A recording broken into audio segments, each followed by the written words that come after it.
இது வந்து நமக்கு இப்போ ராம நவராத்திரி இப்போ நடந்துட்டு இருக்கு. நாளைக்கு வந்து ராம நவமி உற்சவம். நாளைக்கு ராமபிரான் பூமியில அவதரித்த புண்ணிய தினம் ஸ்ரீராம நவமி. நாளைக்கு ஞாயிற்றுக்கிழமை. இந்த ஒரு ஞாயிற்றுக்கிழமை ராம நவமி புண்ணிய தினத்திலே நம்முடைய நவசக்தி விநாயகருடைய ஆலயத்திலே இப்போ குழந்தைகள் செய்யக்கூடிய அடுத்த ஒரு பெரிய ப்ரோக்ராம்னா சீதா கல்யாண வைபவம். இந்த பழைய காலத்துல இந்த ராமாயண கதை வந்து சினிமாவா வந்திருந்தது. இந்த ராமாயண கதையில என்ன ஸ்பெஷாலிட்டி அப்படின்னு பாத்தீங்கன்னா, ராமாயண கதையை முதல்ல சொன்னவர்கள் வந்து ராமனுடைய குழந்தைகளே தான். ராமனுடைய குழந்தைகள் லவ குச்ச 2 பேருமே அவருடைய வால்மீகி ராமாயணத்தை கொடுத்த வால்மீகி முனிவருடைய ஆசிரமத்தில் வளர்றாங்க. இப்போ அந்த வால்மீகி முனிவர், ராமாயணத்தை எழுதிய வால்மீகி முனிவரே ராமாயணத்தை அவங்களுக்கு சொல்லிக் கொடுத்து அந்த ராமாயணத்தை ராமபிரான் முன்னாலேயே அவங்க வந்து அந்த ராமாயண சொற்பொழிவை கொடுக்குறாங்க. இப்போ இன்னைக்கு நாம எடுத்துக்கூடிய இந்த ஒரு ப்ரோக்ராம் அதெல்லாம் அமைதியா இருக்கணும், யாரும் பேசக்கூடாது. ராமாயணத்தை ராமாயண லவகுச்சாவே வர்ணிக்கக்கூடிய அந்த பாடலுடன் ஆரம்பிச்சு அதுக்கப்புறம் சீதா சுயம்பர கட்டத்தை உங்க கண்ணு முன்னாடி கொண்டு வந்து நிறுத்துறதுக்காக நம்ம குழந்தைங்களாம் தயாராயிருக்காங்க. உங்க எல்லாரையும் நாங்க இப்போ ஜனக மகாராஜாவினுடைய சபை, அயோத்தி ராமபிரானுடைய சபை லவகுச்சா வந்து பாடி பேசிட்டு இருக்காங்க. இப்போ நீங்க எல்லாரையும் இன்னைக்கு சாயாடி ரமேஷா காலனி மேடவாக்கம் இல்லை, எல்லாரையும் நாங்க அயோத்தி கூட்டிட்டு போறோம். அங்கிருந்து உங்க எல்லாரும் அப்படியே பிளைட்ல மிதிலா பட்டணத்துக்கு ஜனக மகாராஜா அரசவைக்கு கூட்டிட்டு போறோம். அதனால இங்க எல்லாரும் இருக்கக்கூடியவர்கள் எல்லாம் ராம லட்சுமணர்களாக சீதையாக பார்க்கணும் அப்படின்னு கேட்டுக்கிறேன். இந்த ஒரு ப்ரோக்ராம்ல யார் யார் வந்திருக்காங்கிறது நம்ம சொல்றதுக்கு முன்னாடி லவகுச்சாவினுடைய ராமாயண பாடலுடன் ஆரம்பித்து ஒரு சிறிய கேப் இருக்கும், அதுக்கப்புறம் மீண்டும் தொடர்வோம்.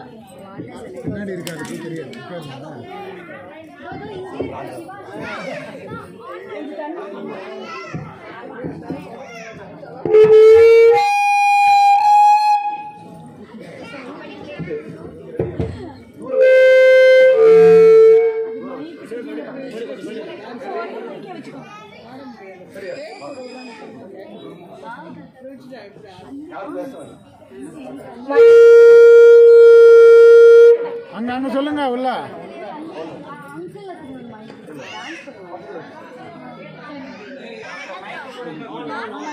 ஒரு வாட்டி மைக் கொடுங்க அவருக்கு.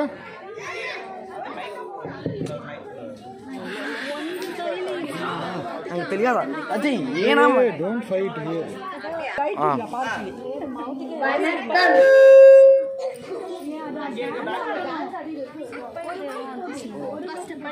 ஹலோ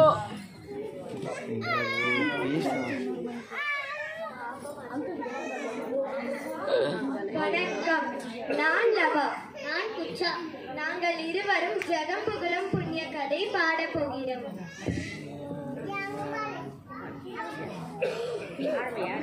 நீங்க தான் பாடுங்க. ஜெகம் புகழும்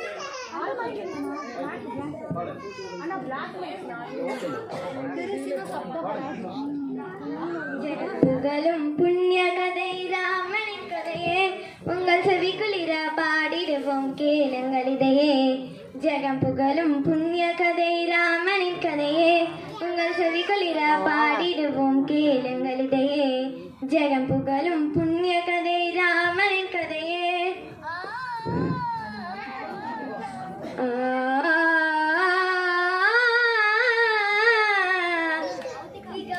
சுகமெல்லாம் அடைந்திடலாமே இந்த கதை கேட்கும் எல்லாருமே.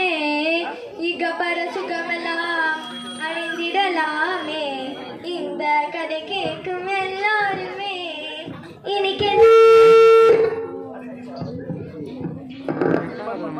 இனிக்கதெல்லாமெல்லாம் உரைத்திடும் போதிலே, இனிக்கதெல்லாமெல்லாம் உரைத்திடும் போதிலே இங்கே இல்லாத காவியமாகும் ஜெகம் புகழும் புண்ணிய கதை ராமனின் கதையே. உங்கள் செவிக்குளிரா பாடிடுவோம் கேளுங்கள் இதையே. அயோத்தி மன்னன் தசரத்தின் அருந்தவத்தால் அவன் மனைவி கௌசல்யா கைகேயி சுமித்திரை கருவினிலே உருவான ராமலட்சுமணன் கனிவுள்ள பரதன் சத்ருக்னன் நால்வர்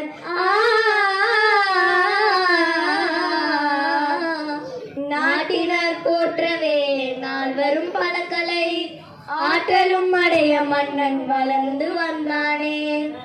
காட்டினில் கோசிகன் யாகத்தை காக்கவே கண்மணி ராமலட்சுமணரை அனுப்பினாரே.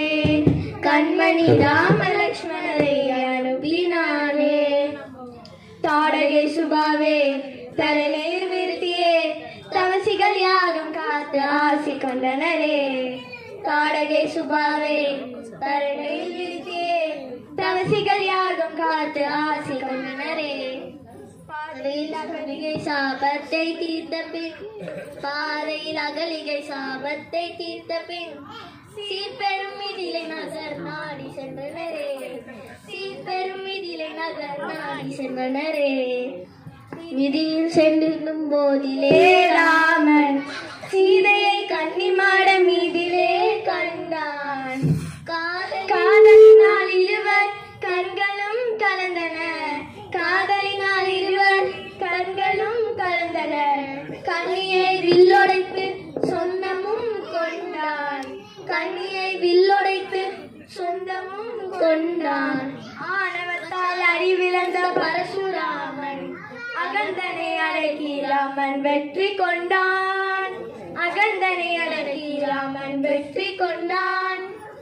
அரும்புதல்வன் வீரத்தை கண்ட மன்னன் அளவிலா ஆனந்த நிலையை கண்டான். அரும்புதல்வன் வீரத்தை கண்ட மன்னன் அளவிலா ஆனந்த நிலையை கண்டான். ஜெகம் புகழும் புண்ணிய கதை ராமனின் கதையே உங்கள் செவி குளிர பாடிடுவோம் கேளுங்கள் இதையே. ஜெகம் புகழும் புண்ணிய கதை ராமனின் கதையே உங்கள் செவி குளிர பாடிடுவோம் கேளுங்கள் இதையே.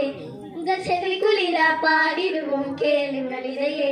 உங்கள் செவி குளிர பாடிடுவோம் கேளுங்கள் இதையே. தேங்க்யூ.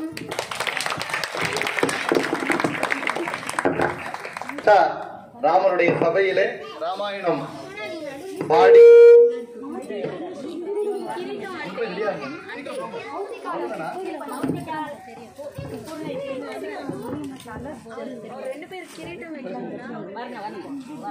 நபகுச்சா ராமாயண